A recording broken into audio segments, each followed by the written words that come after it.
So now that we've talked about the innate immune defense, we're going to talk about the adaptive immune defenses.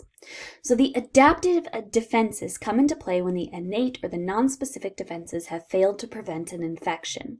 They're going to also provide us some protection against cancer. They're going to respond ultimately to antigens. Antigens are little chemical signals that the immune system recognizes as foreign. So this could be fragments of bacteria, viruses, molds, parasitic worms can all be antigenic. Abnormal plasma membrane proteins are going to be produced by cancer cells may also serve as antigens, which is how the body is able to recognize and respond to cancer. The immune system is able to distinguish between self and our non-self depending on the action of B cells or T cells. B and T cells have specific antigen receptors, plasma membrane proteins that bind to a particular antigen. So if you remember a while ago when we talked about the structure of a cell, we talked about the proteins that are found on the surface of the cell membrane. We talked about those glycoproteins and those glycolipids that can serve as cell recognition identifying markers that allow the cell to recognize itself. These can also serve as places for the cell to bind to antigens and be alerted to or recognize the presence of foreign substances.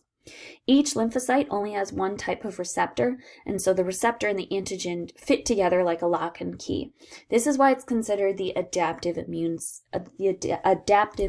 defense. The body has to have been exposed to it It has to have been exposed to that pathogen in the past in order to recognize it and respond. There are two pathways of the adaptive immunity. There's the cell-mediated and antibody-mediated. In cell-mediated immunity, the T cells kill cells that are presenting a specific foreign antigen. In an antibody-mediated immunity, also called humoral immunity, the B cells produce antibodies that bind to free antigens found in body fluids and alert the body to the presence of these foreign objects. So here's just sort of a breakdown of those two pathways. Here we have our cell-mediated immunity that's going to target the antigens on the surface of cells.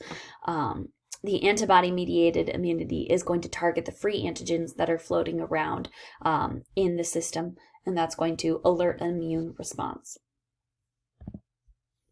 Here is just a really awesome electron microscope picture of how these cytotoxic T cells can actually find these infected cells, these cells that have been infected by viruses, target them, and then shut them down.